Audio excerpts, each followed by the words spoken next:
Well, another year and another Formula 1 game, and thanks to my mates at Codemasters and EA ANZ, I got to check out the latest release in the ongoing and yearly Formula 1 games in F1 25. And while things have shaken up in the real sport, with Lewis Hamilton in a Ferrari, Mclaren dominating, and an Australian leading the Drivers' Championship, a true blue. This year's entry, though, while entertaining, doesn't overly do much different, but I think there's a reason why.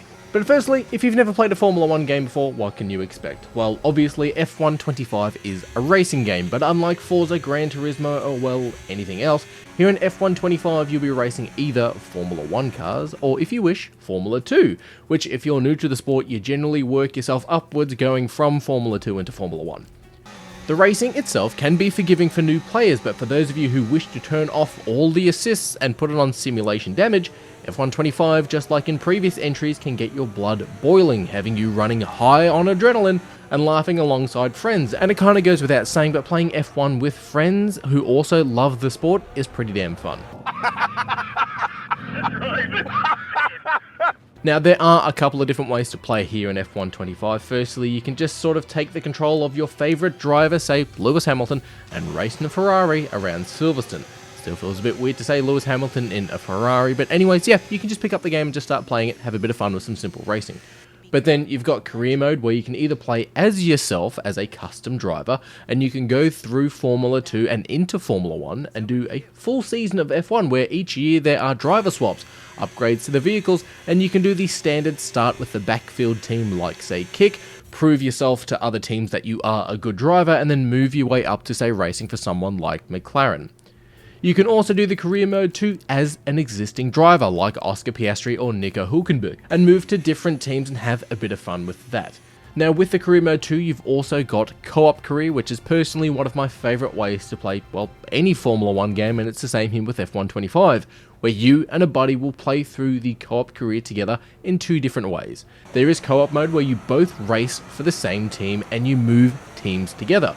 Basically, you're working together, you're winning Constructors' Championships together, or there's contracts mode, where you both start with the same team, but depending on your performance, you might be, say, fired if you're performing poorly, or you might be tempted to join another team. So you go from working together to then racing on rival teams, and it's a pretty cool idea where your race results can change from year to year when you're playing in the career mode. But outside of the standard career mode, you then have My Team mode, where previously you were the 11th team on the grid, and your character was both team owner and the number one driver. And you had to not only manage your car's performance out on the track, but you also had to work at the factory working with sponsors and managing different teams and departments for your Formula 1 team. And it wasn't too bad of a mode. Here in F1 25, though, things are a bit different with the My Team mode. You create and make your team, but you're playing as the team owner, managing everything as you normally would, but you pick the drivers you have for your team, and then you race as one of those drivers. You probably should ignore that. The options for setting up your team too are pretty good. You can decide how much resources you have, how much funding and experience your team already has, so you don't need to start as a back of the grid team and play seasons and work your way up to the Red Bulls. You can actually start as a midfield team or as a high-end team and go straight into putting your money into the drivers.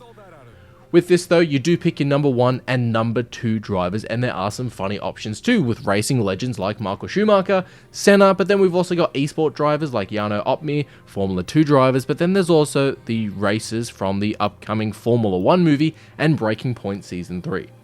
Speaking of Breaking Point Season 3, it returns here in F1 25, and if you enjoyed the previous entries in Breaking Point, then you'll most likely have fun here. Now, for those of you who don't know what Breaking Point is, it's basically Drive to Survive in a story-style mode here in Formula 1 games, and it's around one team in Connor Sports, where in previous Breaking Point entries, Aiden Pearce, the main driver, worked his way from Formula 2 into Formula 1. Now there is a new team dynamic in place with Kelly Mayer joining the team and working forward with that. Now with the Breaking Point modes, yes, they're still based around racing, giving you goals or objectives to do during each race, like say finish in the top 3 before the end of the race, but after you have finished the race, you'll have small moments like reviewing your social media as a driver or conducting driver interviews, and there's cutscenes giving you more details about the story. But I will say though, while I can totally see the appeal for Breaking Point, I can also see that it's not for everyone too, as personally when I play a Formula 1 game, I like to do a bit of a what if. What if I myself am the driver, as personally I will never see the inside of a Formula 1 cockpit. Obesity is an illness. Yeah, but it's a big fat illness though, isn't it? Big fat heavy illness. But I'll do a season in Formula 2 and see where I land, what F1 team wants me, what their goals are for me, what team can I move up and into, where playing as another driver or another character for a story mode like Breaking Point doesn't overly interest me, and I kind of want to experience this as my own driver. But Breaking Point Season 3 is here, and it's just as drama-filled as the previous entries in their story series, but that's not all.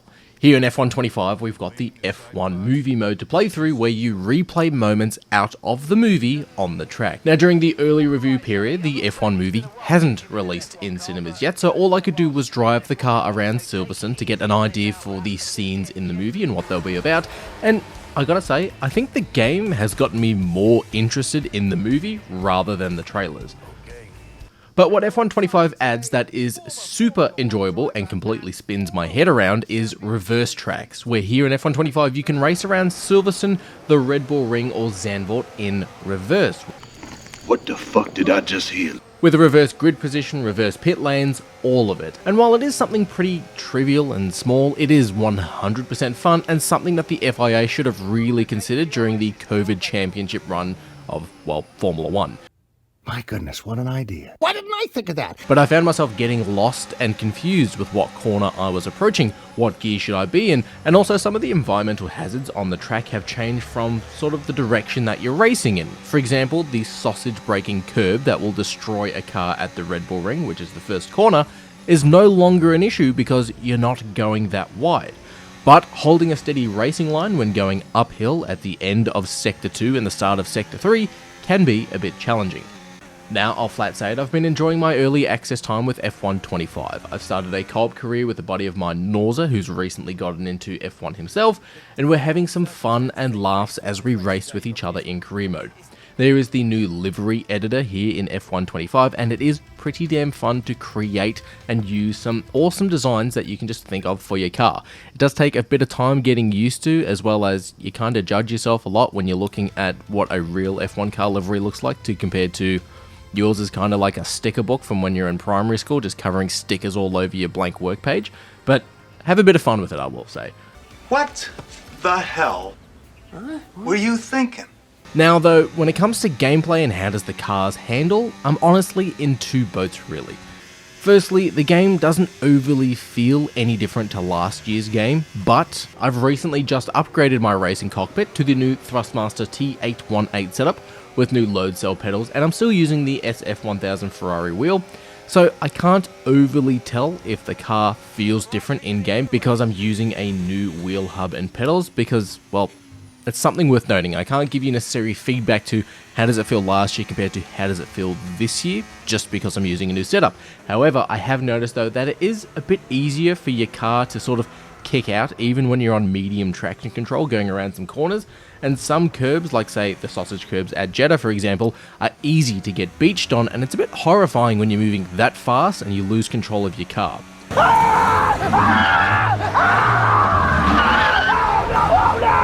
But overall the handling seems pretty similar to last year's entry. The sound design though, I will say, has gotten a lot better, not only for the engine noise, but also the crowds and special effects and speed effects. For example, when you're driving past or under a bridge, you get these wicked air whooshing sound effects, and it helps provide that sense of speed. But when playing as a real driver too, we have the return of Formula 1 drivers' real radios and speaking to their engineers, which is also pretty damn cool. Say a big thank you to all the fans here. Woo! Couldn't do it without you guys. Good job. And I kinda wish we got more of it, and Codemasters have kinda answered that because they've stated that there are nearly double the amount of lines in this game compared to F1 24, and we're even getting team principals now on board talking with the drivers too, which is kinda cool. Thanks, that was amazing. Some of the tracks too have been updated with laser scanned maps. Now, as someone who frequently and yearly plays Formula 1 games, there are some differences between F1 25 and F1 24, But even for my mate who is pretty new to the world of Formula 1, he's noticed these changes too, with Melbourne, Bahrain, Miami, Suzuka and Imola getting the updates this time around. And it is pretty cool, and I also kinda needed to relearn some of my cornering techniques around Albert Park.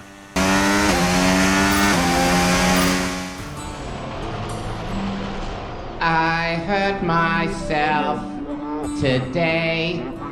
There are a couple of things that may not be an issue for you, but were an issue for me personally, and I just wanted to quickly fire through some of them.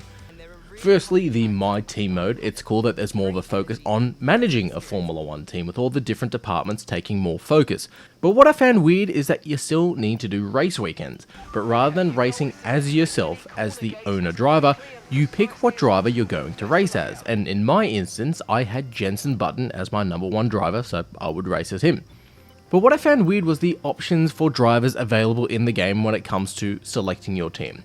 Obviously, drivers like Lewis Hamilton, Max Verstappen, Lando Norris are going to be expensive, and I laughed at how much Lance Stroll was asking for, because that dude should be paying me to drive my car in my team. But I personally kinda hoped for having Ricciardo return to the grid alongside Valtteri Bottas, and they're both not available here in F1 25, which is a bit of a bummer. But strangely, you can have Mark Webber, Jenson Button, Senna and Schumacher, and the idea of having these F1 legends on paper sounds kinda cool too, but having other drivers from recent years that you might want to bring back might have been a cool idea. But personally, I found it weird that there's no Daniel Ricciardo or Bottas in the game, where Bottas is a reserve driver this year for basically any team that uses a Mercedes engine. I don't know. It's unfortunate. But still sticking with My Team mode, I wasn't a fan that you're still forced to race through as your team. I thought it would have been an alternate option that if we're managing the team, that we could either choose to race if we wanted to, or we could be the race director and manage when the team pits and sort of watch the race from the sidelines. Because this could have been EA's answer for the F1 manager games, and personally I think it could have been kinda cool. That would have made a lot more sense. Some small things too, but there's also no organic way to retire the car. Like if you've taken a heap of damage to your wing, your side pods, floor damage, there's kinda no point going on, yeah? So it'd be kinda nice to get a call from your mechanic saying, hey, do you wanna retire the car? And if so, limp it back to the pits, or take it to the nearest slip road and move to the side. Instead, we're still hitting the start button and going retire from session. Also kind of would have been cool if we got some more voice actors for the engineer as well, because if you're racing with Ferrari, you kind of want to have an Italian engineer, like you really want to experience what it's like racing for Ferrari. You tell me now, you first say to me that you are not in a hurry. Don't f me up with this. And, well, while the livery editor is cool, please, Codemasters, if you're watching for the next game, give us a helmet creator. For the option to create our own helmets with sponsors, designs, colors, shapes. Hell, if we're on PC, let us upload some logos, because I'd love to use like my YouTube logo for a helmet kind of idea somewhere. I think it'd be brilliant. And for me, I used to love racing with my mates online and seeing what themed helmets that we had created for special races. Because I remember when it was near Halloween, we had a horror theming style around our helmets, and it was just a great time. But what do I think of F1 25? Well, if you love Formula 1 games, and I am a bit biased, well, then it's more of the same really. It's more of a visual and audio upgrade compared to last year, with some new laser scan tracks, breaking points here with the Formula 1 movie tie-in, and overall it feels like a 0.5 upgrade from last year's game, which is a bit weird because I said Formula 1 24 was like a 0.5 upgrade from F1 23. Which it is. But I think the game is more of a minor upgrade for a good reason. Firstly, next year in 2026, we've got brand new designed cars and regulations, and I think Codemasters will be hard at work for next year's entry. There will be new teams to bring on board with Cadillac. There are brand new designed cars and cars that are smaller to the currently designed cars on this year's grid, and Codemasters will be completely bamboozled with whatever the hell Red Bull are doing with their driver lineups. I'm not here to make friends, I'm here to win, and that's what I'm focused on doing. But if, like me, you love Formula 1, then you'll love Formula 1 25. It is great to play co-op career with a friend, and it's weird seeing Lewis Hamilton in Ferrari colours, but I'm not gonna lie, it kinda looks good. The F1 movie tie-in will entertain fans for some time, and the return of Breaking Point Season 3 gives us more of a dynamic between Aiden and Callie. But if you're new to the sport, I'll say give F1 25 a crack, because Formula 1 games are super addictive. You start with all of the assists turned on. As you start to learn the game and master the game at your own pace, you start to turn them off and learn again. But whether you think Red Bull swapped Yuki and Liam way too early in the season, or you think Kimi Raikkonen should return back to the sport, always remember to play with each other and play with yourself.